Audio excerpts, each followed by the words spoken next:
Tahapan survei interview terdiri atas beberapa langkah, mulai dari menentukan tujuan dan penggalian informasi hingga pada tahap analisis data. Sebuah survei interview akan dilaksanakan untuk mencapai tujuan tertentu, sehingga sebelum melakukan survei perlu untuk menentukan tujuan survei. Tujuan survei disusun berdasarkan jenis informasi apa yang dibutuhkan, sehingga hasilnya dapat digunakan untuk tujuan jangka pendek atau jangka panjang. Hal-hal yang akan diungkapkan dari survei dan isi survei yang berisi prediksi masa depan atau masa lalu. Setelah menentukan tujuan survei, individu akan melakukan kajian tentang informasi sebelumnya. Lakukan penggalian terhadap aspek dari masalah dan isu yang terjadi. Penggalian informasi dapat membuka wawasan individu terhadap kejadian yang telah terjadi sebelumnya. Yang kedua adalah menetapkan pembuka, isi, dan penutup secara sistematis. Kita tahu bahwa dalam struktur wawancara ada opening, ada body, dan closing. Nah, sebuah struktur wawancara merupakan langkah utama yang dapat membantu untuk menentukan lingkup informasi yang dibutuhkan. Struktur dalam survei interview terdiri atas 3 seperti yang saya sebutkan tadi, yaitu opening atau pembuka, body yang berupa berisi pertanyaan, dan penutup atau closing. Sebuah pertanyaan yang diajukan pada survei interview tidak dapat dikembangkan kembali selama wawancara berlangsung. Tahap yang berikutnya adalah bagaimana membuat pilihan pertanyaan dengan strategi yang tepat. Nah, di dalam wawancara survei, pertanyaan yang akan diajukan merupakan pertanyaan-pertanyaan yang telah tersusun sebelumnya sesuai dengan tujuan yang akan diperoleh. Kalau Anda semua masih ingat dengan pembahasan sebelumnya tentang ciri dari wawancara terstruktur yang merupakan bentuk dari wawancara survei ini, maka sudah ada pedoman. Sudah ada pedoman dan harus strict dengan pertanyaan yang telah dibuat sebelumnya. Maka setiap interviewee harus mendapatkan pertanyaan yang sama dengan interviewee yang lain, ya, dan dengan intonasi atau nada pertanyaan yang senada. Sehingga hal tersebut memungkinkan hasil jawaban yang berbeda. Nah, dalam mengajukan pertanyaan, ada beberapa strategi yang bisa dilakukan dalam wawancara survei. Bisa dilakukan, kita kenal dengan 4 strategi, yaitu filter strategi, repeat strategi, leaning strategi, dan shuffle strategi atau contingency strategi. Nah, untuk materi terkait dengan pemilihan pertanyaan dengan bentuk-bentuk strategi yang saya sebutkan tadi akan dibahas secara khusus yang terpisah dari video di dalam modul ini. Tahap yang keempat adalah memilih interviewee. Dalam memilih interviewee untuk menentukan wawancara terdapat 2 cara, yaitu kita pertama menentukan populasinya dulu, lalu kemudian kita tentukan sampel. Pertama harus ditentukan populasinya dulu. Populasi ditentukan harus mencangkup semua sampel yang mampu dan memenuhi syarat untuk merespon pertanyaan. Setelah mendapatkan populasi, selanjutnya kita pilih sampel yang mana mewakili populasi tersebut. Prinsip dasar yang digunakan dalam menentukan sampel yaitu sampel harus secara akurat mewakili populasi yang akan diteliti. Jadi kalau misalnya kita ingin melakukan wawancara survei kepada konsumen, ya, maka populasinya itu adalah konsumen pengguna laptop misalnya. Maka populasinya adalah seluruh konsumen yang menggunakan laptop. Nah, laptop tertentu. Lalu kita mengerucut lagi memilih sampel. Memilih sampelnya misalnya adalah sampel para konsumen yang merupakan mahasiswa tingkat akhir.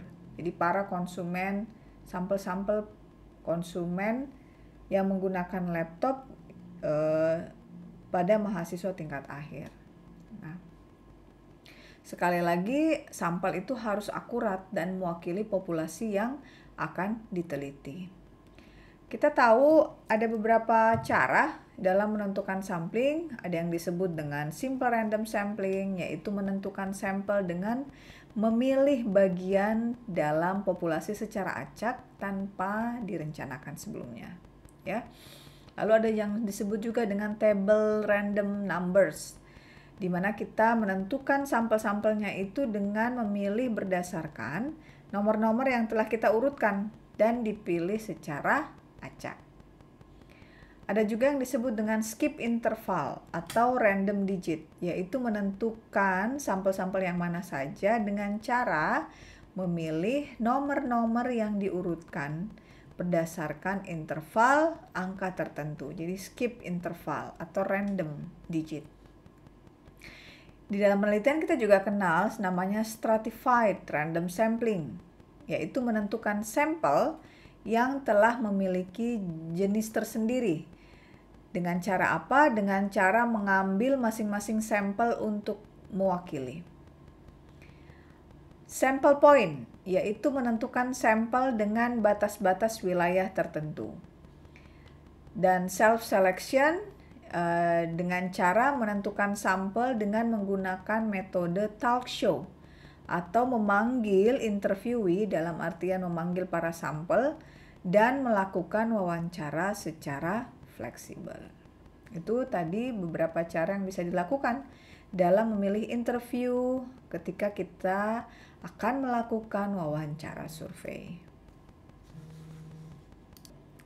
Yang kelima adalah memilih interviewer. Pemilihan interviewer untuk melaksanakan survei interview dilakukan berdasarkan 3 tahap, yaitu menentukan jumlah interviewer, berapa jumlah interviewer yang dibutuhkan, kemudian melihat kualifikasi interviewer dan karakteristik dari interviewer. Kita tahu bahwa dalam wawancara survei, wawancara ini termasuk dalam wawancara terstruktur, di mana pertanyaan yang diajukan harus sesuai dengan pedoman, maka sebenarnya kemampuan dari seorang interviewer pada wawancara survei ini tidak perlu memiliki skill yang khusus begitu, ya, karena karena interviewer itu hanya bisa memberikan pertanyaan yang sesuai dengan pedoman yang telah ada. Nah, dalam menentukan jumlah interviewer yang dibutuhkan, kita perlu tahu berapa sampel yang akan dicapai dalam sebuah wawancara tersebut dan berapa lama waktu yang dibutuhkan untuk menyelesaikan wawancara pada sejumlah sampel tersebut. Kalau kemudian waktunya terbatas, maka tentu dibutuhkan jumlah interviewer yang lebih banyak, ya. Dan begitu juga kita harus melihat kemampuan dari kualifikasi interviewer dan karakteristik interviewer. Pertama, menentukan jumlah interviewer yang dibutuhkan dalam wawancara itu dilihat berdasarkan tadi jumlah sampel. Ketika jumlah sampel yang diperoleh, yang dibutuhkan dianggap banyak, maka jumlah interviewernya juga tentu harus memadai. Nah, hal ini terjadi karena besar dan sulitnya tugas wawancara, maka akan bisa mengakibatkan kelelahan, ya, dan penurunan motivasi dalam mewawancarai, sehingga akan mengurangi kualitas wawancara. Jadi kalau kemudian interviewernya terbatas, hanya orang-orang itu saja, bisa interviewernya akan fatigue, lelah begitu, sehingga kualitas dari interview juga akan menurun. Yang kedua yang disebut dengan kualifikasi dari interviewer, yaitu mampu belajar dan mengikuti panduan dan mampu membaca pertanyaan secara efektif, juga mampu merekam jawaban secara akurat dan tepat. Nah, itu kualifikasi yang dibutuhkan di dalam memilih interviewer pada wawancara survei. Dan yang ketiga, Karakteristik pribadi interviewer juga perlu diperhatikan seperti usia, sikap, dan kredibilitas yang dimiliki sehingga dapat mempengaruhi cara memberikan survei kepada sampel interviewee. Yang keenam adalah persiapan wawancara. Nah, dalam melakukan wawancara survei terdapat 3 cara, yaitu satu, yang pertama kita lakukan adalah melatih interviewernya terlebih dahulu. Lalu yang kedua, melakukan pre-testing wawancara, dilakukan seperti tryout atau uji coba, melakukan wawancara. Dan yang tahap setelah melakukan uji coba, melakukan wawancara, tahap yang berikutnya adalah terjun atau benar-benar melakukan wawancara yang sesungguhnya. Yang pertama adalah melatih interviewer merupakan kegiatan yang perlu dilakukan sebelum atau pra dari wawancara. Melatih pewawancara atau melatih interviewer ini juga dapat menjadi persiapan awal sebelum melakukan wawancara. Dan dalam seperti apa persiapan wawancara, dalam pra wawancara maupun pada saat pelaksanaan wawancara nanti akan dibahas secara khusus ya dalam video yang terpisah. Dan yang ketujuh atau tahapan yang terakhir yaitu analisis data. Jadi dalam analisis data sebenarnya dimulai dari bagaimana proses coding ya. Jadi jawaban dari para interviewee atas pertanyaan yang diajukan oleh interviewer pada wawancara survei itu kemudian di-coding, lalu ditabulasi, dan kemudian dilakukan analisis data. Dan analisis data ini merupakan tahapan yang terakhir sebagai output dari sebuah hasil wawancara survei pada kelompok sampel tertentu. Nah, hasil dari wawancara survei pada umumnya dalam bentuk persen, ya, atau frekuensi. Kalau kita bisa lihat hasil-hasil survei itu biasanya kan dalam bentuk kuantitatif yang gampang, yang mudah untuk dipahami, biasanya dalam bentuk persen, dalam bentuk frekuensi. Sehingga kalau kita lihat memang sebenarnya hasil dari wawancara survei itu tujuannya bukan untuk mendapatkan penjelasan yang lebih akurat dari lebih detail dari sebuah fenomena. Tetapi memang bahwa tujuan dari survei itu memang hanya untuk mendapatkan penggambaran atas suatu fenomena, atas suatu topik, atas suatu isu tertentu. Bukan untuk mendapatkan penjelasan lebih dalam tentang topik tersebut.